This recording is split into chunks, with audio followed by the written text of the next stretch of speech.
Now, Kansas does play a role in supplying energy to the nation. Oil wells pump about 73,000 barrels per day. The state is 11th overall in production, and the number of oil wells has increased in the last year. Now, some Kansas experts say we could see more exploration because of this ban, but as KSNW Sam Montero explains, it will not happen overnight. Sam? According to the Kansas Independent Oil and Gas Association, over 5,000 wells were shut down in 2020 due to COVID. One expert says it would take quite some time to get our production up and running to where it was. Local oil producers agree. The last 5 or 6 years have been very, very difficult financially. And a lot of oil companies have had to borrow large sums of money to stay afloat. Wink Hartman, president and CEO of Hartman Oil Company, says the current prices of oil are somewhat of a relief. This period of time is not outrageous profits.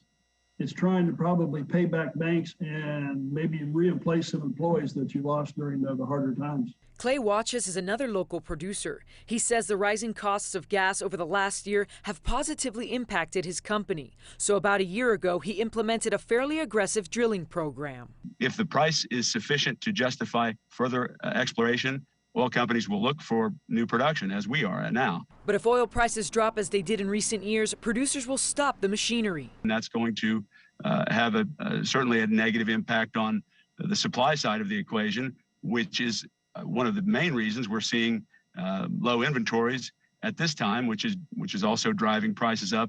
That's one reason we're paying more at the pump. Kansas producers, however, are drilling with caution due to market volatility. Drill, baby, drill sounds real good, but after you do all that, what happens next? And there's no assurance that there'll be a profit at the end of the day.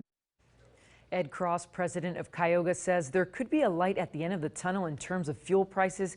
He says just the signal to the market that the U.S. is going to increase oil supply could cause the cost of gas to fall.